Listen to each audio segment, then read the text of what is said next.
આકાશવાણી સમાચાર રીટા દવે વાંચે છે. સૌપ્રથમ મુખ્ય સમાચાર. પ્રધાનમંત્રી નરેન્દ્ર મોદીએ આજે કાંકરાપાર પરમાણુ વિદ્યુત સ્ટેશન ખાતે 2 નવા હેવી વોટર રિએક્ટર્સ રાષ્ટ્રને સમર્પિત કર્યા. પ્રધાનમંત્રી નરેન્દ્ર મોદીએ કહ્યું છે કે નૂતન ભારતનો દરેક પ્રયાસ ભાવિ પેઢીઓ માટે વારસો તૈયાર કરી રહ્યો છે. માહિતી અને પ્રસારણ મંત્રી અનુરાગસિંહ ઠાકુરે પોતાના મંત્રાલયના 4 પોર્ટલ શરૂ કર્યા. વિદેશમંત્રી ડોક્ટર જયશંકરે આજે રાયસીના વાટાઘાટોની સાથે સાથે અલગથી જુદા જુદા દેશોના વિદેશ મંત્રીઓ સાથે મુલાકાત કરી. કેન્દ્રીય રાજ્યમંત્રી વી મુરલીધરને બ્રાઝિલના રિયોમાં G20ના વિદેશ મંત્રીઓની બેઠકમાં અમેરિકાના વિદેશમંત્રી સાથે ચર્ચા કરી. અને પૂના ઓપન ટેનિસમાં જીવન નેદુનચેઝિયાન અને અર્જુન કાઢેની જોડી પુરુષોની ડબલ્સની સેમીફાઇનલમાં પહોંચી. સમાચાર વિગતવાર. પ્રધાનમંત્રી નરેન્દ્ર મોદીએ આજે કાંકરાપાર પરમાણુ વિદ્યુત સ્ટેશન ખાતે 2 નવા હેવી વોટર રિએક્ટર્સ રાષ્ટ્રને સમર્પિત કર્યા. આજે દક્ષિણ ગુજરાતના નવસારી ખાતે KAPS-3 અને KAPS-4 એમ 2 હેવી વોટર રિએક્ટર્સ પાછળ 22,500 કરોડ રૂપિયાનો ખર્ચ થયો છે. નવસારીમાં પ્રધાનમંત્રી નરેન્દ્ર મોદીએ પ્રધાનમંત્રી મિત્ર પાર્કનું નિર્માણ કાર્ય શરૂ કરાવ્યું. તે ઉપરાંત સડક, રેલવે, પીવાનું પાણી અને આરોગ્ય જેવા ક્ષેત્રો સંબંધિત નવા પ્રોજેક્ટ પણ શરૂ કરવામાં આવ્યા. પ્રધાનમંત્રી નરેન્દ્ર મોદીએ પ્રાસંગિક પ્રવચનમાં કહ્યું કે કાપડ ક્ષેત્ર માટે આજે કામ શરૂ થયું તે PM મિત્ર પાર્ક દેશમાં પહેલો પાર્ક હશે. તેનાથી કાપડ ક્ષેત્રને જબરદસ્ત પ્રોત્સાહન મળશે અને કાપડની નિકાસમાં ભારતના ફાળામાં વધારો થશે. પ્રધાનમંત્રીએ કહ્યું કે સરકાર ભારતને સ્વનિર્ભર બનાવવા માટેની વ્યવસ્થા કરી રહી છે અને PM મિત્ર પાર્ક એ દિશામાં કદમ છે. તેમણે કહ્યું કે ભારતે આ ક્ષેત્રમાં વિશ્વના મોટા ઉત્પાદકો અને નિકાસકારો સાથે સ્પર્ધા કરવાનું શરૂ કરી દીધું છે અને તેમાં ગુજરાતના કાપડ ઉદ્યોગનો બહુ જ મોટો ફાળો છે. आत्मनिर्भर भारत बनाने के लिए PM मित्र पार्क इसी अभियान का हिस्सा है. आज जिस पार्क का काम शुरू हो रहा है वो टेक्सटाइल सेक्टर के लिए देश का ऐसा पहला पार्क है. कपड़ा निर्यात में भारत की हिस्सेदारी बढ़ेगी. दुनिया के फैशन बाजार में गुजरात की गूंज सुनाई देगी. પ્રધાનમંત્રી શ્રી મોદીએ કહ્યું છે કે નૂતન ભારતનો દરેક પ્રયાસ ભાવિ પેઢીઓ માટે વારસો તૈયાર કરી રહ્યો છે. પ્રધાનમંત્રી આજે મહેસાણામાં તરભમાં 13,000 રૂપિયાથી વધારે મૂલ્યની પરિયોજનાઓનું લોકાર્પણ અને ખાતમુહૂર્ત કર્યું. નરેન્દ્ર મોદીએ એક જાહેર સભાને સંબોધન કરતા કહ્યું કે આજે તૈયાર થનાર સડકો અને રેલવે માર્ગ વિકસિત ભારતનો માર્ગ પ્રશસ્ત કરે છે. વિકાસ પ્રત્યેની પોતાની સરકારની વચનબદ્ધતાનો પુનરોચ્ચાર કરતા પ્રધાનમંત્રીએ કહ્યું કે મોદીની ગેરંટીનું લક્ષ્ય સમાજના નીચલા સ્તરના લોકોના જીવનમાં પરિવર્તન લાવવાનું છે. આજે લોકાર્પિત પરિયોજનાઓમાં ભારત નેટનું દ્વિતીય ચરણ ગુજરાત ફાઇબર ગ્રીડ નેટવર્ક લિમિટેડના શુભારંભનો સમાવેશ થાય છે. તેના દ્વારા 8,000થી વધારે ગ્રામ પંચાયતોને હાઈ સ્પીડ ઇન્ટરનેટ પ્રદાન કરવામાં આવશે. આ પ્રસંગે રેલવે લાઇનનું દોહરીકરણ, ગેજ પરિવર્તન, મહેસાણા અને બનાસકાંઠા જિલ્લાઓમાં નવી બ્રોડગેજ લાઇન, ખેડા, ગાંધીનગર, અમદાવાદ અને મહેસાણામાં અનેક પરિયોજનાઓ શરૂ કરવામાં આવી. પ્રધાનમંત્રી શ્રી મોદીએ કહ્યું છે કે ભારતનું દૂધ ક્ષેત્ર 6% દરે વિકાસ કરી રહ્યું છે. 10 લાખ કરોડના વાર્ષિક ટર્નઓવરની વૈશ્વિક સરેરાશ કરતાં વધારે છે. તેમણે કહ્યું કે ભારતના દૂધ ક્ષેત્રની વાસ્તવિક ક્ષમતા પાછળ મહિલાઓની શક્તિ છે. અમદાવાદમાં નરેન્દ્ર મોદી સ્ટેડિયમ ખાતે ગુજરાત મિલ્ક માર્કેટિંગ ફેડરેશન અમૂલની સુવર્ણ જયંતિના ઉજવણી પ્રસંગે સંબોધતા પ્રધાનમંત્રીએ કહ્યું હતું કે અમૂલની સફળતા એ મહિલા વિકાસનો પુરાવો છે. डेयरी सेक्टर में 8 करोड़ लोग सीधे जुड़े हुए हैं. पिछले 10 साल में दूध उत्पादन में करीब 60% वृद्धि हुई है.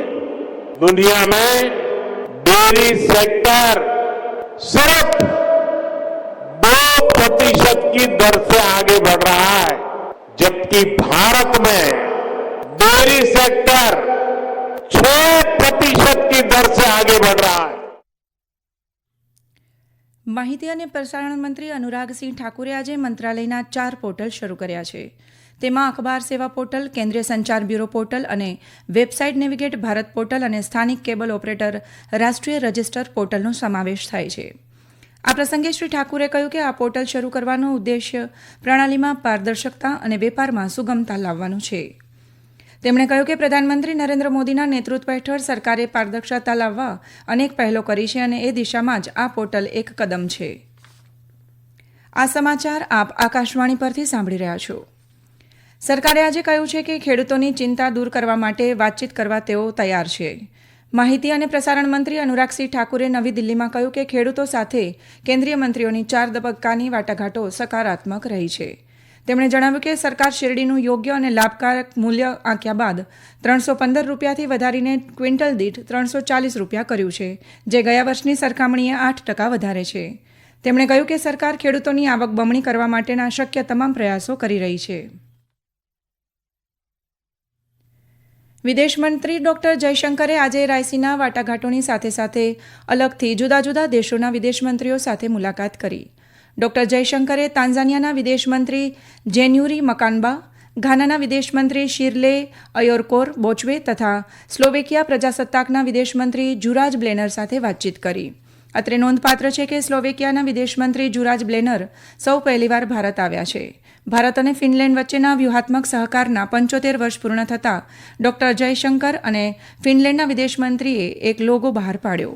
આ વાટાઘાટોમાં ભાગ લેવા બદલ ડોક્ટર જયશંકરે સ્વીડન, ફિનલેન્ડ, ડેનમાર્ક, ઓસ્ટ્રેલિયા તેમજ લાતિનિયાના વિદેશ મંત્રીઓનો આભાર માન્યો હતો. તેમજ નોર્વે, આઇસલેન્ડ અને લિથુયાનિયાના પ્રતિનિધિઓનો પણ આભાર માન્યો હતો.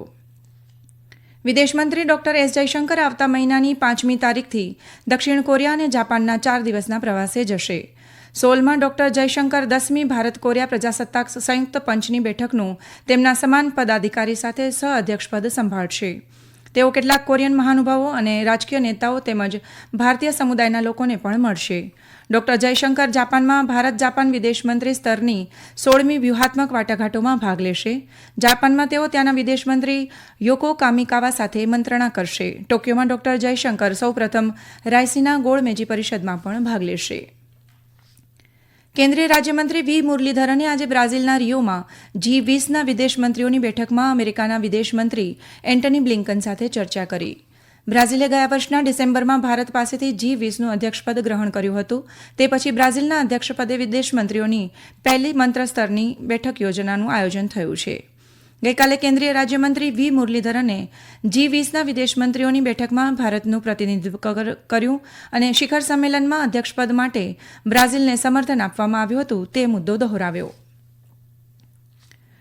પૂના ઓપન ટેનિસમાં જીવન નેદુનચેઝિયાન અને અર્જુન કાઢેની જોડીએ પુરુષોની ડબલ્સની સેમીફાઇનલમાં પ્રવેશ કર્યો છે.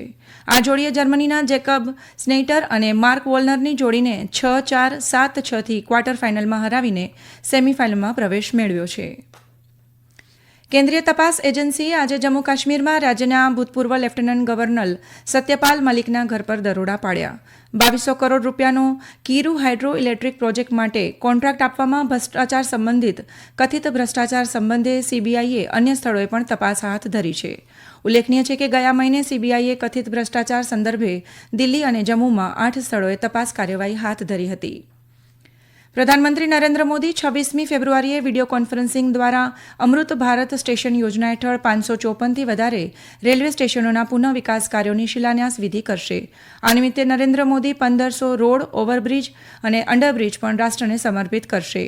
અમૃત ભારત સ્ટેશન યોજનાનો ઉદ્દેશ્ય સમગ્ર ભારતીય રેલવે નેટવર્કમાં રેલવે સ્ટેશનોનું વિસ્તરણ કરવું તેમજ તેનું આધુનિકરણ કરવાનું છે. પ્રધાનમંત્રી નરેન્દ્ર મોદી આવતા શનિવારે નવી દિલ્હીના ભારત મંડપમ ખાતે સહકારી ક્ષેત્ર માટેની મહત્વની યોજનાઓ માટે શિલાન્યાસ વિધિ કરશે તેમજ લોકાર્પણ કરશે. નરેન્દ્ર મોદી સહકાર ક્ષેત્રમાં વિશ્વની સૌથી વિશાળ અનાજ ભંડારણ યોજના માટેના પ્રાયોગિક પ્રોજેક્ટનો પણ પ્રારંભ કરાવશે. અંતમાં મુખ્ય સમાચાર ફરી એકવાર. પ્રધાનમંત્રી નરેન્દ્ર મોદીએ આજે કાકરાપાર પરમાણુ વિદ્યુત સ્ટેશન ખાતે 2 નવા હેવી વોટર્સ રિએક્ટર્સ રાષ્ટ્રને સમર્પિત કર્યા. પ્રધાનમંત્રી મોદીએ કહ્યું છે કે નૂતન ભારતનો દરેક પ્રયાસ ભાવિ પેઢીઓ માટે વારસો તૈયાર કરી રહ્યો છે. માહિતી અને પ્રસારણ મંત્રી અનુરાગસિંહ ઠાકુરે પોતાના મંત્રાલયના 4 પોર્ટલ શરૂ કર્યા. વિદેશ મંત્રી ડોક્ટર જયશંકરે આજે રાયસીના વાટાઘાટોની સાથે અલગથી જુદા જુદા દેશોના વિદેશ મંત્રીઓ સાથે મુલાકાત કરી. કેન્દ્રીય રાજ્યમંત્રી વી મુરલીધરને બ્રાઝિલના રિયોમાં G20ના વિદેશ મંત્રીઓની બેઠકમાં અમેરિકાના વિદેશ મંત્રી સાથે ચર્ચા કરી અને પૂના ઓપન ટેનિસમાં જીવન નેદુનચેઝિયાન અને અર્જુન કાઢેની જોડી પુરુષોની ડબલ્સની સેમીફાઇનલમાં પહોંચી. આકાશવાણી પરથી સમાચાર પૂરા થયા.